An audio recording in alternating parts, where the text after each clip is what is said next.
नमस्कार, मैं सुनीता कथा मंथन में आप सबका स्वागत करती हूँ। कथा मंथन में आज सुनिए मालती जोशी जी द्वारा रचित कहानी जागी आंखों का सपना। मालती जोशी जी की अन्य कहानियाँ आप हमारे इस चैनल पे भी सुन सकते हैं। इनकी प्लेलिस्ट मैंने बना रखी है। प्लेलिस्ट में जाने के लिए आप वो जो जब मेरा वीडियो आप प्ले करेंगे तो उसके नीचे जो दुर्गा माँ की मूर्ति आती है उस पर आप क्लिक करेंगे तो आप चैनल के होम पेज पे चले जाएंगे। होम पेज के पास ही प्लेलिस्ट का ऑप्शन रहता है। होम पेज पे भी रहता है, वहाँ पे भी जाकर सर्च कर सकते हैं। और होम पेज के पास ही प्लेलिस्ट का ऑप्शन रहता है। उस प्लेलिस्ट में अन्य लेखकों की कहानियाँ अन्य लेखकों की कहानियाँ लिस्ट वाइज मैंने सबका अलग अलग नाम से उसमें सेव कर रखी है। तो आप जिस लेखक की भी चाहते हैं वहाँ से कहानी सुन सकते हैं। और मालती जोशी जी की भी अन्य कहानियाँ आप वहाँ से सुन सकते हैं। इसके अलावा जो उपन्यास मैं डाल रही हूँ, उपन्यास के नाम के अनुसार उसके सारी सीरीज़ मतलब हर भाग उस प्लेलिस्ट में है। तो आप वहाँ पे जैसे घर के सारे भाग जो है घर नाम से सेव है। तो आप उस प्लेलिस्ट को जाकर के चेक कर सकते हैं, वहाँ पे जाकर के सुन सकते हैं। तो चलिए शुरू करते हैं जागी आंखों का सपना। मम्मी, आज स्कूल में नेहा मिली थी। कौन नेहा? अरे अपने योगेश अंकल की नेहा इतनी जल्दी भूल गई? ओह, और अब तो तुम्हारे स्कूल में नहीं है ना? नहीं, आज मैं उसके स्कूल में गई थी, डिबेट कंपटीशन था, बताया तो था। हाँ हाँ, पर उसमें तो तुम्हारा नंबर नहीं आया। मम्मी, यह भी तो तुम्हें बता ही चुकी हूँ। अरे सॉरी। हाँ, तो नेहा के बारे में क्या कह रही थी? यही कि आज वह स्कूल में मिली थी और बहुत उदास थी। क्यों? योगेश अंकल शादी कर रहे हैं। बुनते बुनते एकाएक अनु की उंगली फिसल गई और दाएं हाथ की सिलाई बाईं हथेली में घुस गई। अपने रुमाल को उस जगह पर दबाकर कितनी देर तक अनु जड़वत ही बैठी रही। अंकल शादी कर रहे हैं तो इसमें रोने की क्या बात है? नकुल ने भोला सा सवाल पूछा। अरे स्टूपिड, अंकल की शादी का मतलब समझता है? घर में नई माँ आएगी। नई माँ यानी स्टेप मदर, समझा? निधि ने बुद्धू भाई के सिर पर चपत लगाते हुए कहा। ओ, अब नकुल की समझ में जैसे सब कुछ आ गया। अच्छा, तो फिर अंकल शादी ही क्यों कर रहे हैं? करनी पड़ती है बेटा, बच्चों की नानी ने कहा। घर में बेटी है, उसे देखने वाला तो कोई चाहिए। अरे उसकी दादी तो है। दादी क्या सब दिन बैठी रहेगी बेटा? फिर वह अकेले कैसे पार पाएगा? क्यों? हमारी मम्मी भी तो हमें पाल रही हैं, सब कुछ अकेले संभाल रही हैं। निधि ने कहा। जब मम्मी औरत होकर इतना सब कुछ कर सकती हैं तो अंकल को क्या परेशानी है? वे तो पुरुष है। यही तो फर्क है बेटा, नानी ने नितांत दार्शनिक अंदाज में कहा। मर्द और औरत में यही अंतर होता है। बाप मर जाता है तो माँ बाप और माँ दोनों की जिम्मेदारी उठा लेती है, पर माँ मर जाती है तो बाप भी बाप नहीं रहता, पराया हो जाता है। अरे बस भी करो अम्मा, तुम भी पता नहीं कहाँ का राग अलापने लगती हो। अन्नू एकदम फट पड़ी और उसी सुर में बच्चों को डांटते हुए बोली। जाओ ना तुम यहाँ से, होमवर्क नहीं करना तो जो जाओ, जाकर सो जाओ। सुबह तुम्हें जगाते जगाते मेरा आधा घंटा तो यूं ही खर्च हो जाता है। बच्चे चुपचाप उठकर अपने कमरे में दुबक गए। अनु शून्य की ओर ताकती चुपचाप बैठी रही, पर अम्मा ने उसे चुप नहीं बैठने दिया। बोली, तो योगेश शादी कर रहा है, बच्चों से 2 साल भी सब्र नहीं हुआ? इतने दिन रुक गए माँ, यही समझो। उनकी माँ तो 2 महीने भी रुकने के लिए तैयार नहीं थी। वह तो कब से जमीन आसमान एक किए थी। वह तो योगेश ही राजी नहीं हो रहे थे। अच्छा, तुम लोगों के तो इतने अच्छे पारिवारिक संबंध थे, बिल्कुल सगे भाई से भी बढ़कर थे दोनों। अब क्या बात हो गई? कोई झांकता भी नहीं। दरअसल वे लोग अब दूर रहने चले गए ना, यह घर उन्हें काटने को दौड़ता था। वह तो ठीक बात है, उस घर में वाकई दिल नहीं लगता होगा, मगर फिर भी घर बदलने से क्या संबंध बदल जाते हैं? जब उन संबंधों की नींव ही दरक गई अम्मा, तो संबंध कैसे बने रह सकते हैं? ऐसा भी कहीं होता है? बल्कि ऐसे में तो अपनापन और ज़्यादा बढ़ जाता है। और मैंने खुद अपनी आंखों से देखा है कि उन दिनों दोनों घर जैसे एक हो गए थे। बच्चे अंकल को 1 मिनट नहीं छोड़ते थे। और वह क्या नाम है बिटिया का? नेहा। वह भी तो दिन रात तुम्हारे पास ही बनी रहती थी। लोगों को यही तो अच्छा नहीं लगा। लोगों को मतलब? मेरी जेठानी को। उस समय 2-3 महीने मेरे पास रह गई थी ना, इतना परेशान किया कि क्या बताऊं। कोई भी घर में आता तो उसके कान खड़े हो जाते। योगेश तो उन्हें फूटी आंख नहीं सुहाते थे, दिन रात बच्चों के कान भरती थी। कहती कि इन्हीं की वजह से तुम्हारे पापा मरे हैं, बच्चे तो बच्चे ही हैं। ताव में आकर दो चार बदसुल्की कर बैठे, तब से योगेश का आना बंद हो ही गया। अपमान सहने के लिए भला कौन आएगा? अरे तेरी जेठानी को भी बैठे बिठाई क्या सूझा? पता नहीं उनके दिमाग में क्या फितूर था, 24 घंटे जैसे मुझ पर पहरा देती रहती। उनका वश चलता तो मुझे अंधेरी कोठरी में दफन कर देती, पर बच्चों को पालने के लिए नौकरी तो जरूरी थी, इसलिए मेरे बाहर जाने पर रोक नहीं लगा सकी। पर टोका टाकी से बाज नहीं आई। जरा अच्छे से तैयार हुई नहीं कि शुरू हो जाती, बहुत पैन ओढ़ लिया बहू, अब जरा सलीके से रहा करो, तुम्हें बच्चे भी पालने हैं। अरे वाहरी बुढ़िया, खुद के बालों में चांदी भर गई, फिर भी सिगार पटार कम नहीं हुआ और मेरी बेटी को कोसती है। उन्हें हक है अम्मा, भगवान ने उनका श्रृंगार बरकरार रखा है तो वे करेंगी ही। अरे खूब करे, पर दूसरों को तो बकश दे, उनके पीछे क्यों पड़ी रहती है? अरे अम्मा, यह तो जमाने का दस्तूर है। मैं तुम्हारी अपनी हूँ, इसलिए तुम्हें बुरा लगता है, पर औरों के वक्त क्या तुम भी चुप रही? फूफा जी की मृत्यु के बाद जब बुआ जी घर आई थी तब की बात याद है? तुम और चाची मिलकर उनका कितना मखौल उड़ाया करती थी। अम्मा चुप हो गई। बाजी इस तरह पलटती देखकर उन्हें उबासियां आने लगी और घड़ी की ओर देखकर वे सोने चल दी। अनु को अच्छा ही लगा। इस चर्चा को अब और देर तक झेल पाना उसकी बर्दाश्त से बाहर था।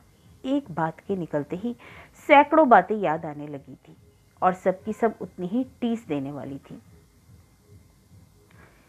सबसे ज्यादा याद आ रही थी योगेश की माँ, जो कभी अन्नू के सेवा भाव से गदगद रहा करती थी। वहीं अन्नू अब उनकी आंख की किरकिरी बन गई थी। उन दिनों अन्नू को एक पुरुष की कमी बेहद खलने लगी थी। 20 काम थे जो उससे नहीं संभल रहे थे। पेंशन के कागज निकलवाने थे, बीमे की कार्यवाही करवानी थी, खातों का नामांकन बदलवाना था, टेलीफोन, गैस आदि में भी अपना नाम लिखवाना था।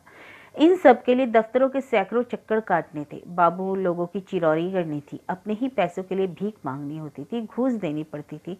उसका मनोबल बार बार टूट जाता था। लगता था सब छोड़ छाड़कर भाग जाए। योगेश साथ नहीं होते तो सचमुच वह भागी जाती। उन्हीं के कारण वह मोर्चे पर डटी रह सकी। पर उसने बार बार अनुभव किया कि योगेश का इस तरह उसके साथ घूमना माँ जी को नागवार गुजर रहा है। इस बात को उन्होंने छिपाया भी नहीं, बल्कि जताने की कोशिश की। उनके बर्ताव में एक अजीब सा रूखापन आ गया था। वह स्नेह, वह उष्मा पता नहीं कहाँ खो गई थी। और फिर उन लोगों ने मकान बदल दिया और शहर के दूसरे छोर पर रहने चले गए। मकान छोड़ने का प्रस्ताव माँ जी का ही था। वह नेहा को अन्नू की छाया से दूर ले जाना चाहती थी और योगेश इस समय उसे नाराज नहीं कर सकते थे। मकान बदलने के बाद तो योगेश उसकी पहुंच से बहुत दूर चले गए। जब भी फोन किया माँ जी ने ही उठाया। लगता जैसे वे फोन के आसपास ही कुंडली मारकर बैठ गई हैं। एक आध बार योगेश से बात हुई तो पता चला कि पिछला कोई भी मैसेज उन तक नहीं पहुंचा है। और एक दिन तो हद ही हो गई। एजी ऑफिस का एक सर्कुलर आया था। उसका सिर पैर कुछ भी समझ नहीं आ रहा था। उसने मजबूरी में ही योगेश के यहाँ फोन लगाया और हमेशा की तरह माँ जी ने ही उठाया। अन्नू की आवाज़ सुनते ही बड़े तलख अंदाज में कहा, बहू मैं मानती हूँ कि ईश्वर ने तुम्हारे साथ बुरा किया, पर उसका बदला मुझसे क्यों ले रही हो? मेरे बेटे को बख्श दो, तुम्हारे हाथ जोड़ती हूँ। शर्म से अन्नू गड़सी गई। गनीमत थी कि यह बातचीत फोन पर हो रही थी, नहीं तो सचमुच वह धरती पर गड़ ही जाती। सामने होती माँ जी तो शायद इतनी सावगोई ना बरतती। तब से उसने तय किया कि अकेले ही सब कुछ निपटा लेगी, मदद के लिए किसी का मुंह नहीं जोएगी। माँ जी ने यही कामना तो की थी। अब माँ जी को दूसरी इच्छा भी पूरी होने जा रही थी। योगेश शादी कर रहे हैं। 1.5 साल पहले एक हादसे ने दोनों घरों की नींव हिलाकर रख दी थी। एक साथ 2 घरों में अंधेरा हो गया था। आज भी वह दिन याद आता है तो रोंगटे खड़े हो जाते हैं। इतवार की दोपहर थी। सदानंद बच्चों के साथ कैरम खेल रहे थे। तभी नेहा दौड़ती हुई आई। पता चला भैया छत की सीढ़ियों से गिर गया है, सिर से बहुत खून बह रहा है, मम्मी रो रही है। सब के सब भागकर पड़ोस पे पहुंचे। चोट सचमुच ही बहुत ज्यादा थी। लड़का बेहोश हुआ जा रहा था। पूनम जार जार रो रही थी। किसी तरह उसे चुप कराकर अनु ने घाव में हल्दी भर दी, बर्फ की पट्टियों से खून बंद करने का प्रयास किया। तब तक सदानंद तैयार होकर आ गए। योगेश टूर पर थे। अस्पताल सदानंद को ही जाना था। उस दिन अनु ने सोचा भी नहीं था कि स्कूटर पर बैठे हुए ये तीनों प्राणी महाप्रयाण पर जा रहे हैं। सदानंद हमेशा बहुत ही सावधानी से स्कूटर चलाते थे, पर उस दिन पता नहीं क्या हुआ। शायद अस्पताल पहुंचने की जल्दी हो, वे अपना संतुलन खो बैठे। अस्पताल तो वे पहुंचे, पर निष्प्राण देह के रूप में। उन्होंने घटनास्थल पर ही दम तोड़ दिया। पूनम और अंशुल शायद योगेश की प्रतीक्षा में सांसें गिनते रहे।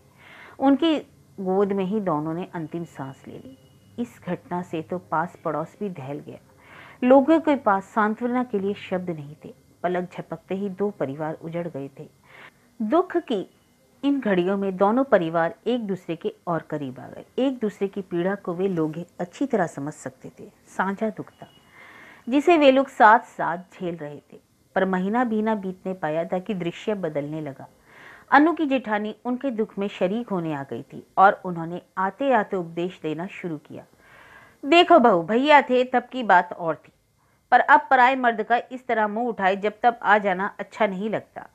और बच्चों को भी इन्होंने पता नहीं क्या पट्टी पढ़ा दी।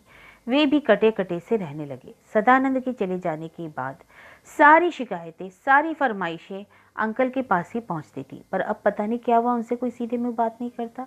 धीरे धीरे उनका घर आना कम हो गया। पर अन्नू को तो पग पग पर उनकी जरूरत पड़ती थी। जब तब उनके घर जाना पड़ता था। वहां उनकी माताजी डेरा डाले पड़ी थी। किसी जमाने में वह अनु की घोर प्रशंसक थी। अक्सर ही उसकी पूनम से तुलना की जाती और अन्नू ही बीस निकलती।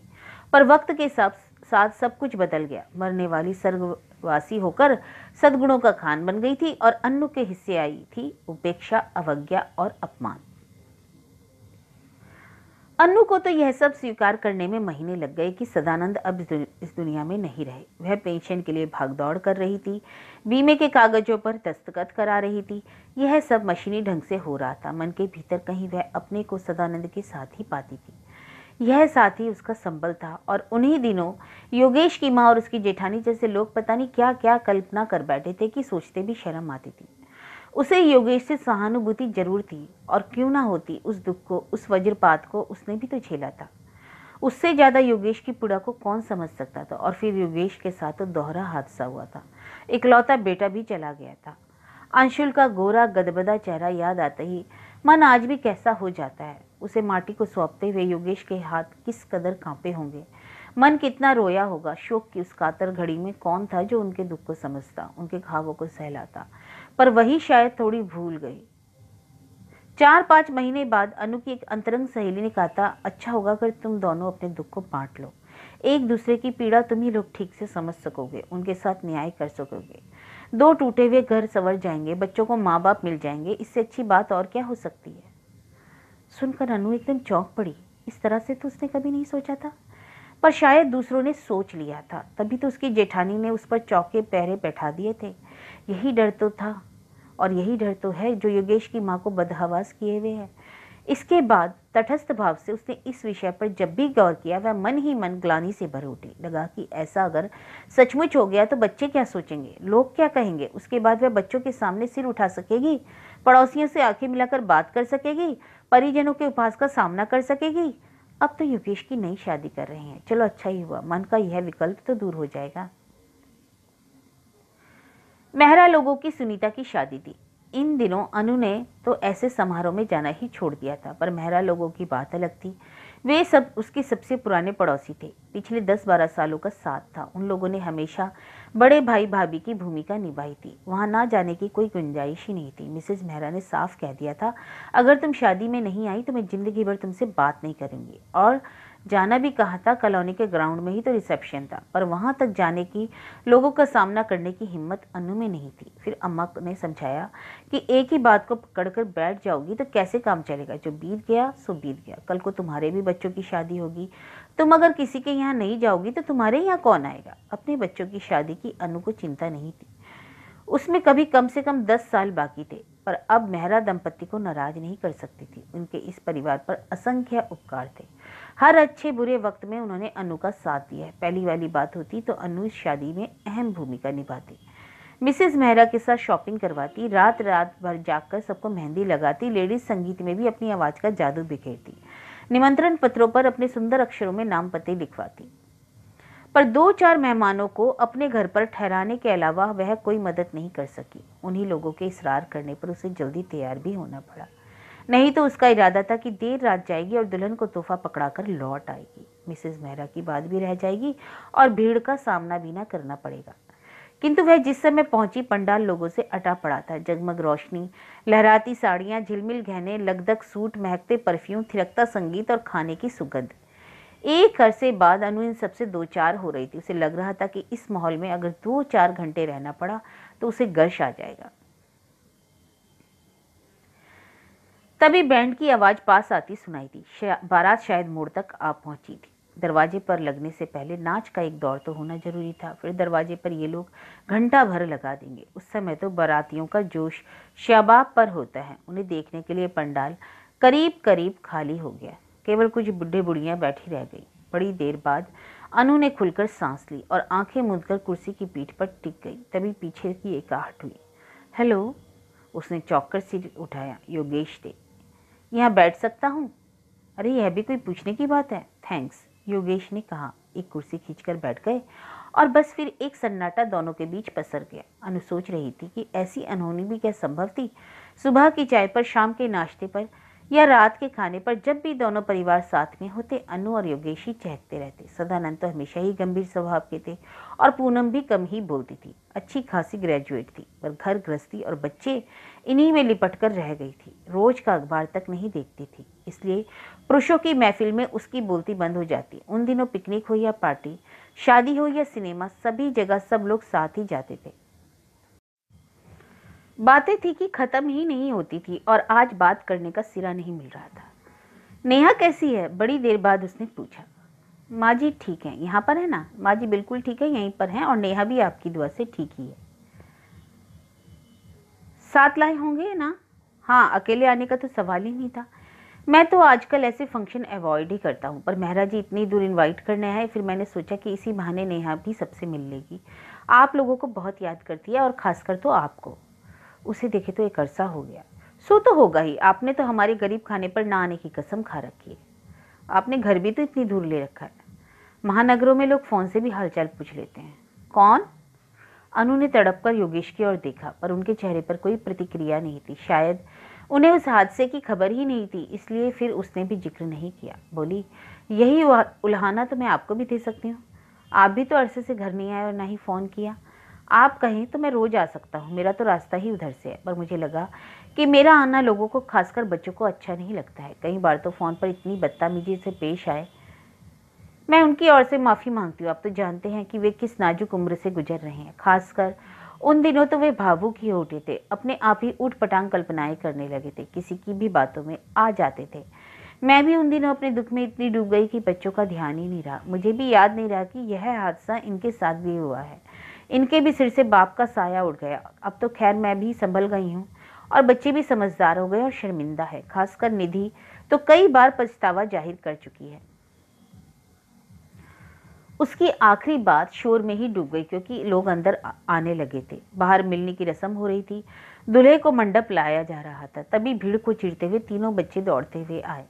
नेहा आते ही आंटी से लिपट गई। नकुल योगेश की बाहों में झूल गया और निधि अंकल से सटकर खड़ी हो गई।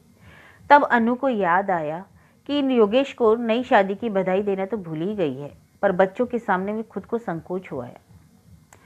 2 दिन बाद ही, शायद शनिवार था, शाम को 7 भी नहीं बजे थे कि दरवाजे की घंटी बजी। अनु हैरान थी कि शनिवार की शाम बच्चे इतनी जल्दी कैसे लौट आए। दरवाजा खोलकर देखा तो सामने योगेश खड़े थे, साथ में नेहा, और नेहा के हाथ में छोटा सा बैग। निधि ने कहा था इसे संडे को छोड़ जाइए, तो जाहिर है इससे सुबह तक का सब्र ना हो सका। अरे यह तो आपने बहुत अच्छा किया। सुनीता दीदी के ससुराल जाने से निधि बेहद उदास है। नेहा आ गई है तो उसका दिल बहल जाएगा। उसने बच्चों को आवाज़ देकर नेहा को उनके सुपुर्द किया, भीतर जाकर अम्मा को चाय भिजवाने के लिए कहा और फिर बाहर आ गई। तब तक योगेश अपनी प्रिय कुर्सी पर बैठ चुके थे। माफ़ कीजिए, उस दिन मैं आपको बधाई देना भूली गई। किस बात की? यह भी बताना पड़ेगा। तो आप तक खबर पहुंच गई? ऐसी खबरें बहुत जल्दी और बहुत दूर तक पहुंचती हैं। तब तक अम्मा चाय लेकर आ गई। अरे अम्मा जी, आपने क्यों तकलीफ की? कोई बात नहीं बेटा, मैंने सोचा इतने दिनों बाद आए हो तो मैं भी थोड़े हालचाल पूछ लूँ। आए हो तो अब खाना खाकर ही जाना। आज माफ़ कीजिए, माँ घर पर इंतजार करेंगी, फिर कभी सही। कुछ देर बतियाकर अम्मा भीतर चली गई तो अनु ने पूछा, माँ जी को पता है कि नहीं नेहा यहाँ आई है? नाराज़ तो नहीं होंगी? अरे मैं उनकी बातों को माइंड नहीं करता, सठिया गई है, एक बात पकड़ लेती है तो छोड़ती नहीं। थैंक गॉड आज उन्होंने कोई बखेड़ा नहीं किया। अब क्यों करेंगी? अनु ने सोचा, अब तो खतरे वाली कोई बात ही नहीं है, बल्कि अब तो नेहा जितनी देर बाहर रहे अच्छा है, बेटे बहू को उतनी ही आज़ादी मिलेगी। उस दिन आप मुझे बधाई देना भूल गई थी, मैं भी एक बात कहना भूल गया। कौन सी? उस दिन आप बहुत अच्छी लग रही थी। जी, अरसे बाद आपको पहले की तरह सजा सवरा देखकर अच्छा लगा। अब शादी भी हमें बैरागी बनकर तो जाया नहीं जाता ना। बैरागी बनने की जरूरत भी क्या है, उससे तो मनहूसियत फैलती है। योगेश के जाने के बाद भी उनके वाक्य कानों में घंटियों की तरह गूंजते रहे। यह कोई पहला अवसर नहीं था कि योगेश ने उसकी तारीफ की। वह तो पूनम से भी हमेशा कहते कि जरा भाभी से सलीका सीखो। 8 घंटे बच्चों में मगजमारी करके आती है, फिर भी कितनी फ्रेश लगती है। गनीमत है कि पूनम ने इन बातों का कभी बुरा नहीं माना। वह उन आदर्श भारतीय स्त्रियों में से थी जिनके लिए शादी और बच्चों के बाद जीवन में कुछ शेष नहीं रह जाता। यूं तो उस दिन निधि ने कहा था, मम्मी आज आप बहुत प्यारी लग रही हैं, पर उसकी बातों को अनु ने गंभीरता से नहीं लिया था। पर योगेश की बात में पता नहीं कितने सोए तारों को झंझना दिया।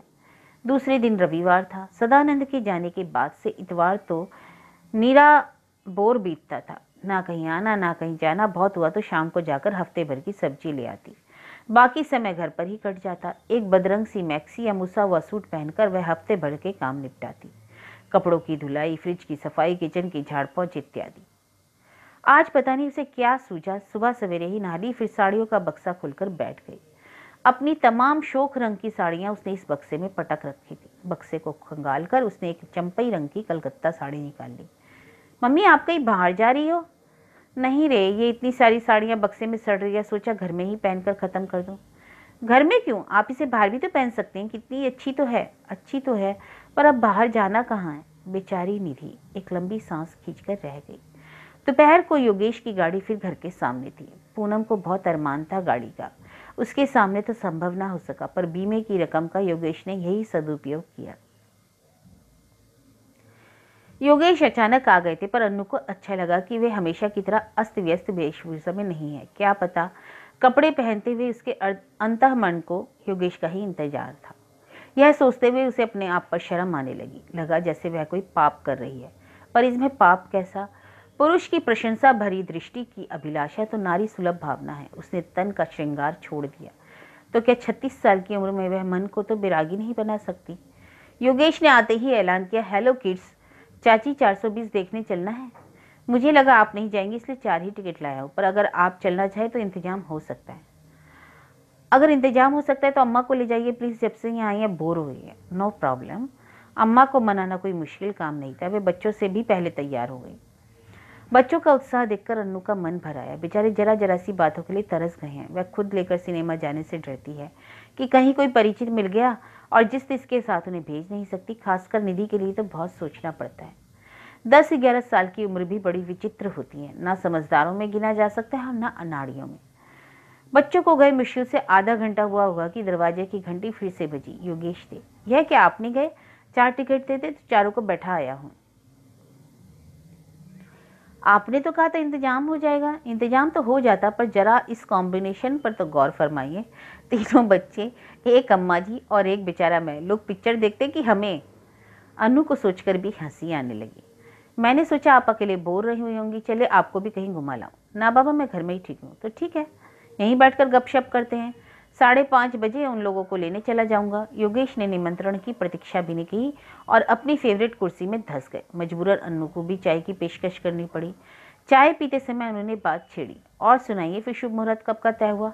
किस बात का? अब इतना मत उड़िए, शादी में ना बुलाना तो और बात है।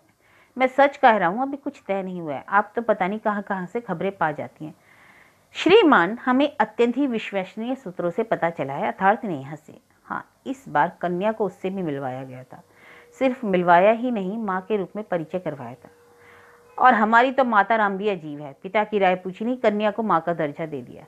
क्यों? पिता को क्या आपत्ति है? दरअसल मैं किसी के साथ छल नहीं करना चाहता। कैसा छल? आपको मैं यह जो हंसता बोलता नजर आता हूँ, आप उस पर मत जाइए। भीतर से मेरा मन एकदम तार तार हो चुका है। कोई भी लड़की मेरे घर में कोरा मन और कोरा तन लेकर आएगी तो मैं उसके साथ न्याय नहीं कर सकूंगा। तो फिर उपाय क्या है? उपाय एक ही है, शादी अगर करनी ही हो तो मैं अपनी तरह ही किसी भुक्त भोगी स्त्री से करना चाहूंगा। एक क्षण को अन्नू की धमनियों का खून जैसे जम गया। विडो या डाइवोर्सी तो कोई भी हो, पर ऐसी हो जो मेरी पीड़ा को समझ सके, शेयर कर सके। जिसने जीवन में कुछ खोया होगा वही मेरे दर्द को ठीक से समझ सकेगी। अनु की सांस फिर से रुक गई। दिल की धड़कन बढ़ाई। उसने धीरे से पूछा, माँ जी मान जाएंगी? यही तो परेशानी है, माँ को मनाना ही तो सबसे टेढ़ी खीर है। वह कहती हैं कि जब कुंवारी कन्याएं भरी पड़ी हैं तो मैं ऐसी वैसी क्यों लाऊं। अनु के मन में एक शूल सा छुपा, मतलब अब वह भी ऐसी वैसी औरतों की श्रेणी में आ गई।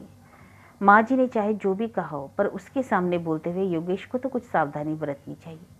फीकी हंसी के साथ उसने कहा, माँ जी ठीक ही कहती हैं, इतनी बेचारी बिन ब्याही बैठी हुई है तो आपके बहाने कम से कम एक का उद्धार तो हो जाएगा। तभी योगेश एकदम उठ खड़े हुए। 5:30 हो गए हैं, चलना चाहिए। अनु ने राहत की सांस ली। यह चर्चा अब उसके बर्दाश्त के बाहर थी।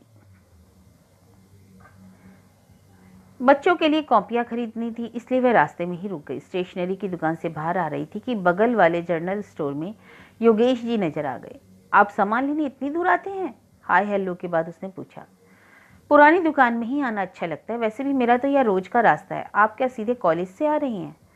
बच्चों ने कब से लिस्ट थमाई हुई है, एक बार घर पहुंच जाती हूँ तो दोबारा निकलने का मन नहीं करता, इसलिए आज मैं भी दफ्तर से चला आ रहा हूँ। आइए ना कहीं बैठकर चाय पीते हैं। नहीं, अब घर चलूंगी, पहले ही बहुत देर हो चुकी है। आप ना तो मुझे घर पर चाय के लिए बुला रही हैं, ना यहाँ मेरा निमंत्रण स्वीकार कर रही हैं। यह तो कोई अच्छी बात नहीं है। अच्छा, चाय ना पीना चाहे तो चलिए सामने वाली दुकान में जूस या लस्सी पीते हैं। अनु ने देखा सामने दुकान क्या एक गुमटी थी। वहां बैठकर लस्सी पीने की तो वह कल्पना भी नहीं कर सकती। 20 लोग तो सामने से निकलते हैं, पता नहीं कब किसकी नजर पड़ जाए। चलिए चाय ही पीते हैं, उसने हथियार डालते हुए कहा। योगेश के साथ नील कवल में प्रवेश करते हुए बड़ा अजीब सा लग रहा था। वह 20 बार यहाँ आ चुकी है, पर वह माहौल दूसरा था। तब सदानंद साथ हुआ करते थे, तब होटल में आने का मतलब था हंसी खुशी के 4 पल बटोरना, और अब कुर्सी पर बैठने के बाद भी सहज नहीं हो पाई थी। चौकस नजरों से आसपास का मुआयना कर रही थी। उसे लग रहा था कि होटल के वेटर्स उसे पहचान गए हैं। योगेश को साथ देखकर पता नहीं क्या सोच रहे होंगे। स्नैक्स में क्या लेंगी? मेनू कार्ड उसके सामने सरकाते हुए योगेश ने पूछा।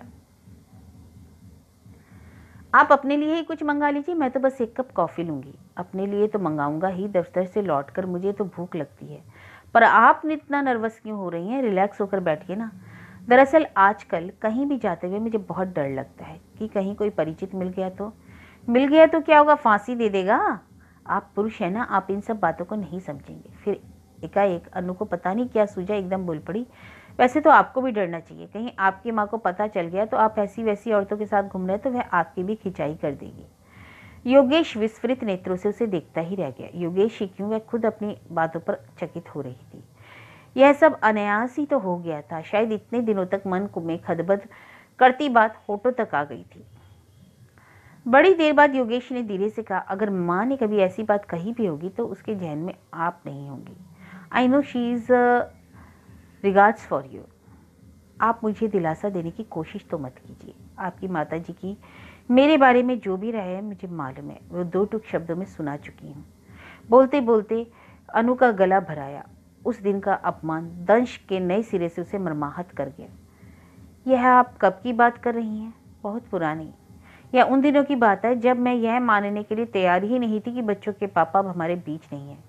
मैंने तो मन को समझा लिया था, पर वह टूर पर गए हैं, महीने 2 महीने बाद लौट आएंगे। जिससे मैं खुद को ऐसे बहलाए हुए थी। आपकी माँ ने मुझसे कहा, उफ, मुझे याद करते भी शर्म आई है। और अनु की आंख से टप टप आंसू गिरने लगे। ओ गॉड, इसलिए आपने हम लोगों से संबंध तोड़ लिए थे? और मैं समझ रहा था कि आप ही बताएं, क्या पति के मरते ही औरत बेजारू हो जाती है? फिर उसके हर क्रियाकलाप में शंका से क्यों देखा जाता है? उस पर हर क्षण चौके पहरे क्यों बैठा दिए जाते हैं? मेरा ईश्वर जानता है कि मैंने कभी नहीं चाहता कि मेरा हरा भरा संसार उजड़ जाए, पर जब यह अघटन घट ही गया तो उसका सामना तो करना ही था, बाहर निकलना ही था, लोगों से मिलना ही था। अकेली होती तो नींद की गोलियां खाकर सो जाती, पर मेरे पास तो बच्चे थे, उन्हें तो पालना ही था ना। सॉरी, वेरी सॉरी, योगेश हर वाक्य पर कहते रहे और अनु अनवरत बोलती चली गई। अरसों बाद उसके संयम का बांध छूटा था। अब भावनाओं के आवेग को रोकना असंभव था। बाहर निकलकर योगेश ने अत्यंत विनम्र होकर पूछा, आप बहुत अपसेट हो रही हैं, क्या घर तक अकेली जा सकेंगे? इजाजत हो तो मैं साथ चलूं? अनु ने बिना कुछ कहे पहले तो अपनी काइनेटिक स्टार्ट की, फिर कसेले स्वर में कहा, आप घर की बात कर रहे हैं? मुझे तो जिंदगी के उस छोर तक अकेले जाना है। आप कहाँ तक मेरा साथ देंगे? रात भर अनु ठीक से न सो सकी। दर्द जैसे सर पर फटा जा रहा था। सुबह 5 बजे के बाद तो बिस्तर में लेटना भी भारी लगने लगा। उठी और सीधे नल के नीचे बैठ गई। देर तक नहाती रही, तब जाकर जी हल्का हुआ। बरामदे में खड़ी होकर बाल सुखा ही रही थी कि फोन की घंटी बजी। हेलो, कौन? अनु जी बोल रही हैं? जी हाँ, आप कौन? जी मैं योगेश बोल रहा हूँ। अरे वाह, इन योगेश जी के लिए मैं अनु जी कब से हो गई। फिर अनु को शायद याद आया कि उसने भाभी कहना कब का छोड़ दिया है, पर नाम शायद पहली बार लिया है। आपको नींद से तो नहीं जगाया? नहीं नहीं, अभी अभी नहाकर निकली हूँ। जी मैं रात भर सो नहीं सका, इंतजार करता रहा कि कल सुबह हो तो मैं आपसे कल शाम के लिए माफ़ी मांगू। Oh it's all right.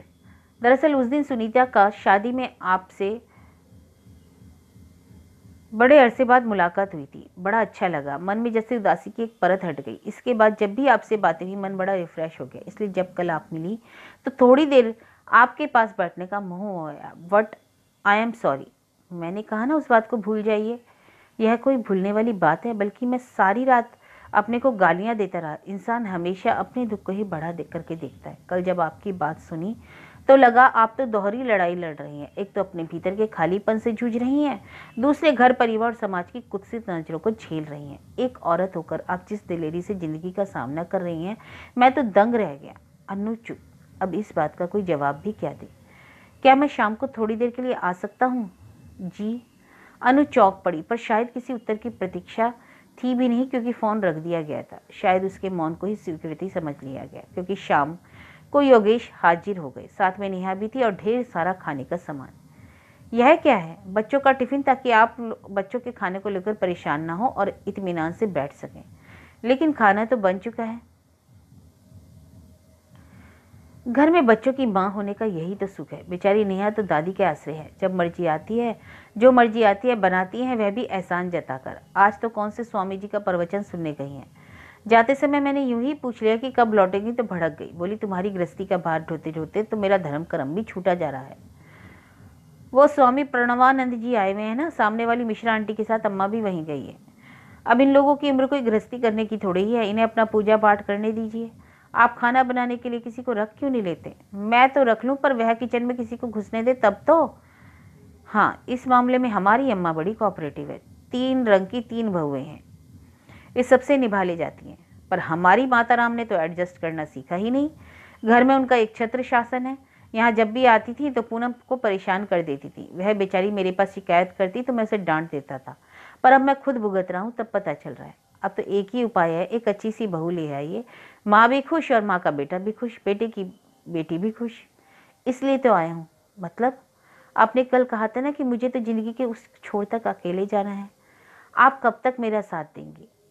इस प्रश्न का उत्तर उसी समय देना चाहता था, पर हिम्मत नहीं पड़ी। वैसे भी ना तो वह माहौल मुनासिब था, न जगह। इसलिए आज आपके प्रश्न का उत्तर दे रहा हूं। मैं साथ देने के लिए तैयार हूं, जहां तक आप चाहें। अनु को तो जैसे सांप सूंघ गया। सुने घर में इस तरह के प्रणय निवेदन की उसने कभी कल्पना भी नहीं की थी। बड़ी देर बाद उसके मुंह से कांपती सी आवाज निकली, योगेश जी आप होश में तो है ना? कल तक नहीं था, इस समय अपने पूरे होशो हवास में हूँ। आप मेरी समझ में आ रहा है कि माँ का लाया हुआ कोई भी रिश्ता मेरे गले से क्यों नहीं उतरता। बेवकूफ़ों की तरह एक के बाद एक प्रस्ताव नकारता चला जा रहा हूँ। यह तो अब पता चला है कि मेरे सब कॉन्शियस में इतना बड़ा, इतना अहम प्रपोजल छिपा बैठा है, इसलिए दूसरे सारे प्रपोजल बेमानी लग रहे थे। अनु तुरंत ही उनके प्रस्ताव का कोई ठोस उत्तर दे देगी, ऐसी आशा तो योगेश ने भी नहीं की थी। पर वह सामने से उठकर चली जाएगी, ऐसा भी नहीं सोचा था। उन्होंने स्वयं को बहुत अपमानित अनुभव किया। मन तो हुआ कि वह भी उठकर चले जाएं, पर नेहा के लिए मजबूरन बैठे रहे। जैसे ही अंधेरे हुआ, बच्चों का रेला शोरा मचता हुआ भीतर आया। वह तुरंत उठ खड़े हुए। नेहा चलो घर चलते हैं, दादी राह देख रही होंगी। तभी भीतर से आवाज आई, नकुल अंकल से कहना खाना खाकर जाएंगे। अनु ने उन लोगों के साथ नहीं खाया, अम्मा के लिए रुकी रही। अम्मा को लौटने में कोई 11 बज गए। खाना खाते हुए बोली, योगेश आया था। तुम्हें किसने बताया? घर में पांव देते ही सिगरेट की गंध नाक में भर गई थी, इसी से अंदाज लगाया। अम्मा तुम्हें तो सीआईडी में भर्ती होना था, चूल्हे चौके में बेकार जिंदगी बर्बाद करती रही। आजकल बहुत आने लगा है। कहाँ तो साल भर तक शक्ल नहीं दिखाई देती, अब इतना प्यार उमड़ आया। अम्मा मैं किसी को बुलाने तो जाती नहीं, पर घर आए मेहमान का स्वागत तो करना ही पड़ता है। 2 घड़ी पास बैठकर बातें भी करनी पड़ती हैं। तुम्हें तो मालूम है दोनों घरों में कितने अच्छे संबंध रहे हैं। बिटिया भी हम लोगों से बहुत हिली हुई है। जिद करती है तो आ जाते हैं। सो तो ठीक है, पर जरा संभल कर रहा करो। पुरुषों का कोई भरोसा नहीं होता, और खास कर ऐसे पुरुषों का। ऐसे पुरुषों का मतलब? अच्छा बता, पूनम को गए कितने दिन हो गए? 1 साल 10 महीने 13 दिन। अरे वाह, तूने तो जैसे उंगलियों का हिसाब लगा रखा है। यह हिसाब पूनम के लिए नहीं अम्मा, तुम शायद भूल गई कि उसकी मृत्यु मेरी जिंदगी भी सुनी करके चली गई। जानती हूँ रे, वह हादसा क्या भूलने की चीज है। उसके लिए तो मैंने अपने ठाकुर जी को आज तक माफ नहीं किया। ऐसे अंधे हो गए थे कि उन्हें मैं नजर नहीं आई। मेरे सामने मेरा जवान जहाज मदमात को उठाकर ले गए, मेरी बेटी की दुनिया उजाड़ कर रख दी। थोड़ी देर तक एक अजीब चुप्पी छाई रही, पर 5 मिनट बाद ही अम्मा पुनः अपनी रौ में आ गई। बोली, मैं इसलिए कह रही थी कि बेटे बीवी को मरे 2 साल हो चले। ऐसे भूखे प्राणी बहुत खतरनाक होते हैं, बचकर रहना चाहिए। आदमी की नीयत समझते देर नहीं लगती। ऐसे में पुरुषों का तो कुछ नहीं बिगड़ता, औरत बदनाम हो जाती है। अनु कुछ देर तक मन ही मन शब्दों को तौलती रही, फिर हिम्मत करके बोली, अम्मा योगेश मुझसे शादी करना चाहते हैं। अम्मा मुंह बाई बेटी को देखती रही।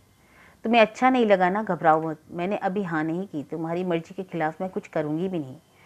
बेटे तुम्हारा घर फिर से बस जाए तो मुझसे ज्यादा खुशी और किसे होगी। सुबह शाम ठाकुर जी से मेरी राह चलनी है, इसलिए शायद यह पसीजे है। पर बेटे सवाल अब मेरी मर्जी का नहीं, पहले अपने बच्चों से पूछ लो फिर कोई कदम उठाना। बच्चों का मन बड़ा नाजुक होता है, एक बार अगर गांठ पड़ गई तो उम्र भर खोल नहीं पाओगे। अम्मा इस उम्र में अगर मैंने शादी की तो बच्चों के लिए ही करूंगी, उनकी मर्जी के बगैर तो करने का सवाल ही पैदा नहीं होता। चलो, राम जी ने बात बिगाड़ी थी, अब वही सुधार देंगे। सबके दुख सुख की चिंता उन्हीं को तो है, अम्मा ने कहा और गदगद होकर हाथ जोड़े। इसके बाद मुलाकातों का सिलसिला बढ़ता ही गया। अब योगेश घर पर कम आते थे, अक्सर वह दोनों काम पर आते आते रास्ते में ही टकरा जाते थे। अनायास ही होता था, ऐसा भी नहीं, कई बार योजनाबद्ध तरीके से होता। फिर वे लोग किसी कॉफी शॉप में, जूस बार या पार्क में बैठ जाते। अब अनु को लोगों का उतना खौफ नहीं रह गया था, पर उसने अभी योगेश के प्रस्ताव पर पूर्ण स्वीकृति की मोहर नहीं लगाई थी। हर बार बच्चों का बहाना करके टाल जाती थी। दरअसल अभी वह बच्चों के से पूछने का साहस नहीं जुटा पाई थी। अम्मा ने उसकी तरफ से वकालत करने की पेशकश की थी, पर उसे ये लगा वह बच्चों के साथ अन्याय होगा। जो कुछ कहना सुनना है वह खुद करेगी। इस बीच उसने बच्चों के बारे में उसकी जो योजनाएं थी योगेश को समझा दी। इस शादी के बाद भी बच्चे अपने पिता का नाम ही चलाएंगे। उन्हें अपने चाचा ताऊ के यहाँ जाने की पूर्ण स्वतंत्रता होगी। वैसे वे लोग बुलाएंगे, इसकी उम्मीद बहुत कम है। बच्चों की पेंशन उनके खाते में जमा होती रहेगी और उनके बालिग होने तक उसको कोई हाथ नहीं लगाएगा। बच्चों की पढ़ाई का, निधि की शादी का खर्च वह खुद उठाएगी, ताकि बच्चे अपने को पराश्रित न समझें। उसकी नौकरी जारी रहेगी और शादी के बाद 6 महीने तक वह अपना क्वार्टर हैंडओवर नहीं करेगी। पर यह तो बाद की बात थी। पहले तो 2 मुख्य बाधाएं पार करनी थी, अनु के बच्चे और योगेश की माँ। इनकी हाँ के बिना तो वह एक कदम भी आगे बढ़ने को तैयार नहीं थी। बच्चों की परीक्षाएं समाप्त हो गई थी, सबको घूमने का मन हो रहा था, इसलिए शाम को पार्क का प्रोग्राम बना। बच्चे तो पहुंचते ही झूलों पर नंबर लगाने के लिए दौड़ पड़े। अनु और योगेश एकांत कोना देखकर घास पर बैठ गए। बच्चों से बात हुई? बैठते ही योगेश ने प्रश्न किया। नहीं, अभी नहीं, आज ही पेपर्स खत्म हुए, कल परसों बात करूंगी। आप बताइए, आपने माँ जी से पूछ लिया? नहीं, पूछने का इरादा भी नहीं। क्यों? उनका जवाब मुझे मालूम है। उनकी हाँ का इंतजार में तो मैं बूढ़ा हो जाऊंगा। इसका मतलब आप उन्हें बिना बताए ही इतना बड़ा कदम उठा लेंगे? यह तो गलत है ना। बुढ़ापे में इनकी इतनी अवमानना तो ना कीजिए। उनका तो बुढ़ापा है, 6 साल में रवाना हो जाएंगी। मैं उनके लिए तय किए अनचाहे रिश्ते को जिंदगी भर ढोता रहूंगा। नहीं, मुझसे नहीं होगा। तुम एक काम करो, बच्चों की मर्जी जानकर मुझे बता दो। ज्यादा टीम टाम तो हमें करनी नहीं। 4 भले आदमियों की उपस्थिति में किसी मंदिर में फेरे ले लेंगे, उसके बाद बच्चों को लेकर बाहर निकल जाएंगे। बवाल अगर कोई उठेगा तो 2 महीने में दब जाएगा। आप जरा मेरी ओर से भी तो सोच कर देखिए। मुझे किसी बवाल की नहीं, सिर्फ माँ जी की चिंता है। 2 महीने बाद ही सही, घर तो लौटना होगा ना। तब तुम 6 महीने तक क्वार्टर रिटर्न करने की सोच रही हो ना। कुछ दिन तुम वहीं रहना, 1-2 साल तक एक पोता उनकी गोद में डाल देना। लाइन पर आ जाएंगी, सारा गुस्सा काफूर। क्या कहा आपने? पोता? हाँ, माँ के गुस्से का एकमात्र इलाज वही है। नेहा के जन्म के बाद ऐसे ही मुंह फुलाकर बैठ गई थी। अंशुल के पैदा होते ही पूनम उनकी आंखों का तारा बन गई थी। तो माँ जी को मनाने के लिए इस उम्र में मुझे फिर से माँ बनना पड़ेगा? हाँ, और सिर्फ माँ की नहीं, मेरी भी ख्वाहिश है। मुझे एक बेटा चाहिए। मुझे मेरा अंशुल वापस चाहिए। कहते कहते योगेश का स्वर कातर हो उठा। होठ थरथराने लगा कि जैसे रो ही देंगे। थोड़ी देर बाद वह कुछ प्रकृतिस्थ हुए, बड़ी भीगी सी आवाज में बोले, सच कभी कभी अंशुल बहुत याद आता है। तब मैं सारी सारी रात सो नहीं पाता। इतना तो मैं कभी पूनम को भी याद नहीं करता, पर अंशुल जैसे एक दर्द बनकर मेरे कलेजे में बैठ गया है। अब अगर शादी भी करने चला हूँ तो इसी अरमान के साथ कि मुझे मेरा अंशुल चाहिए, किसी भी कीमत पर चाहिए। अनु का मन हुआ कहे कि आप नकुल में अंशुल को देखने की कोशिश कीजिए, पर कह न सकी। वह उसके कहने की बात नहीं थी। योगेश अगर ऐसा सोचते तो बेटे के लिए इतना आतुर ना होते। वह खुद भी तो नकुल को पूरा समय कहाँ दे पा रही है। उसने 100 तो शर्तें लगा रखी हैं। बच्चों पर अपना अधिकार वह रंच मात्र भी कम नहीं होने देगी। तो फिर सामने वाले का दोष क्या है। बड़ी देर बाद थरथराती हुई आवाज में अनु ने पूछा, क्या यह शादी के लिए अनिवार्य शर्त है? इसे शर्त मत कहो अनु, यह मेरा अनुरोध है, अच्छा है, अरमान है, सपना है। I want him back again. मैं शायद आपका यह अनुरोध, आपका सपना पूरा नहीं कर सकूंगी। क्यों? आपको शायद पता नहीं, मेरा ऑपरेशन हो चुका है। ओह गॉड! मेरे दोनों बच्चे सिजेरियन हुए हैं, इसलिए नकुल के बाद मैंने ऑपरेशन करवा लिया था। पूनम भी इस बात को जानती थी, आपके सामने शायद कभी जिक्र न चला हो। ऐसा भी नहीं है ये ऑपरेशन डेडलाइन हो, आजकल तो इसे सुधारा भी जा सकता है। क्या पता, लेकिन अब मैं उस संभावना के लिए तैयार नहीं हूँ। इस उम्र में एक और बच्चा पैदा करना या बच्चे को पैदा करके बच्चों की भावनात्मक त्रिकोण में उलझना नहीं चाहती। ओह गॉड, यह क्या हो गया? योगेश ने दोनों हथेलियों में अपना चेहरा ढांप लिया। कितनी देर तक वह उसी तरह सिर झुकाए मुंह छुपाए बैठे रहे। अनु समझ गई कि उसका सामना करने की उनमें हिम्मत नहीं है। यह भी समझ गई कि दोनों के बीच जो कुछ हुआ था वह शेष हो चुका है। फिर भी उसने साहस जुटाया, उनके कंधे पर हौले से हाथ रखकर बोली, योगेश अपने को संभालिए, अभी कुछ नहीं बिगड़ा है। माँ जी की मर्जी से एक अच्छी सी बहू ले आइए और घर चलाइए। ईश्वर आपको आपका अंशुल जरूर लौटा देगा। मेरी चिंता छोड़ दीजिए, मैं मजे में हूँ। जीवन में पाने योग्य जो भी था मैंने पा लिया, अब किसी चीज़ की कामना नहीं है। नेहा की ओर से आप निश्चिंत हो जाइए, मेरा घर उसके लिए हमेशा खुला रहेगा। हम लोग अच्छे दोस्त हैं और रहेंगे। Now relax. लौटते समय पिछली सीट पर बच्चे चहक रहे थे, पर सामने की सीट पर दोनों प्राणी खामोश बैठे थे। अन्नू ईश्वर को मनी मन धन्यवाद दे रही थी। अब तक उसने बच्चों के सामने ये बात नहीं उठाई थी, नहीं तो आज मुंह दिखाने के काबिल नहीं रहती। गाड़ी से उतरकर बच्चे तो टाटा बाय बाय करते रहे, पर वह सीधी घर में चली आई। एक बार भी पीछे मुड़कर देखने की जरूरत नहीं समझी। बरामदे में अम्मा के साथ सामने वाली मिश्राइन बैठी थी। आंखें मिचमिचाकर सड़क को घूरते हुए उन्होंने पूछा, यह आपके बगल में शुक्ला जी है ना? हाँ, आप साकेत में रहने लगे। इनकी शादी हो गई? हमारे भैया पूछ रहे थे। उनकी 35 साल की बिटिया कुंवारी बैठी है। तो अपने भाई साहब से कहिए फौरन अर्जी लगा दे। वहाँ रोज के फोटो चले आ रहे हैं। करता धरता उनकी माता राम ही है। जाकर उन्हीं की चरण वंदना कीजिए, शायद आपकी भतीजी के भाग्य खुल जाए। मिश्राइन ने पता पूछा तो अन्नू ने तत्परता से मन निकालकर पता भी लिख दिया। वह अनुभव कर रही थी। इस बीच अम्मा की खोजी नजरें बराबर उसे घूर रही थी। उनसे बचने के लिए वह फौरन अपने कमरे में चली गई। उस समय उसे निपट एकांत की जरूरत थी, पर अम्मा को चैन कर जैसे तैसे अपनी सहेली को विदा करके वे भी कमरे में चली आई। अनु तकिए में मुंह छिपाकर लेटी थी। उसके सिर पर हाथ फेरते हुए हौले से पुकारा, अनु बेटे। इतनी देर से अनु अपने ऊपर मुश्किल से काबू किए हुई थी। माँ का स्नेहिल शब्द स्पर्श पाते ही बिखर गई। माँ की गोद में सिर रखकर देर तक रोती रही। घुटी घुटी सिसकियों के साथ अम्मा को सारा इतिहास बताती रही। रुलाई का आवेग जब थोड़ा थमने आया तो वह उठकर बैठ गई और भीगे स्वर में बोली, यह मुझे क्या हो गया था अम्मा? क्यों मैं अपना तमाशा करने पर तुली हुई थी? इसमें तुम्हारी कोई गलती नहीं है बेटे, अम्मा ने उसके सिर पर हाथ फेरते हुए कहा। पहल तो उसी ने की थी, अब हिम्मत नहीं जुटा पा रहा है, कायर कहीं का। कायर वह नहीं है अम्मा, मैं हूं। मैं उनकी फरमाइश नहीं पूरी कर सकती, इसलिए पीछे हट गई। इससे क्या फर्क पड़ता? अगर वह सचमुच तुम्हें चाहता तो हाथ बढ़ाकर रोक भी सकता था, और अगर उसे सिर्फ बेटी की चाह थी तो दर्जनों रिश्ते आ रहे थे, उन्हीं में से एक को ब्याह लेता, बुढ़िया भी खुश हो जाती। तुमसे प्यार का नाटक रचाने की क्या जरूरत थी? अच्छे भले जी रहे थे हम लोग, बेकार में तूफान खड़ा कर दिया। शुक्र करो अम्मा कि तूफान उठने से पहले ही दब गया, किसी को पता नहीं चला। ऐसा तुम सोचती हो। लोगों के पास आंखें हैं जो देखती हैं, दिमाग है जो अटकलें लगाते। तुम्हें क्या लगता है कि मिश्राइन की सचमुच कोई ब्याहने लायक भतीजी है? वह तो तुम्हें टोह रही थी। सच उस समय उस योगेश पर ऐसा ताव आ रहा था कि बस सामने होता तो लानत मलामत करती कि नानी याद आ जाती। अब जाने दो अम्मा, सबकी अपनी अपनी मजबूरियां होती हैं। अरे वाह, कौन सी मजबूरी है कि आदमी अपनी ब्याहता को घर में नहीं ला सकता? मान लो तुम माँ बनने लायक होती तो क्या गारंटी दे सकती थी कि पहले पहल बेटा ही होगा? बेटी भी तो हो सकती थी। फिर क्या बेटे के इंतजार में इसी घर में रखेल बनकर पड़ी रहती? छी अम्मा, बस भी करो, सुनने में अच्छा नहीं लग रहा ना। पर यह शख्स तुम्हें ऐसी ही जिंदगी देने वाला था। अपनी माँ को सब प्यार करते हैं, सब इज्जत देते हैं, पर माँ के लिए कोई बीवी को देश निकाला नहीं देता। इसलिए कहती हूँ कि परले दर्जे का कायर है। चलो जो कुछ हुआ अच्छा ही हुआ। ऐसे डरपोक और ढुलमुल आदमी के साथ घर बसाने से अच्छा है कि अकेली जिंदगी गुजार दो। ईश्वर की कृपा से तुम अपने पैरों पर खड़ी हो, किसी की मोहताज तो नहीं हो। यही समझ लेना एक बुरा सपना था। वह सपना ही तो था अम्मा, पर चलो इस बहाने एक आदमी की औकात का तो पता चल गया।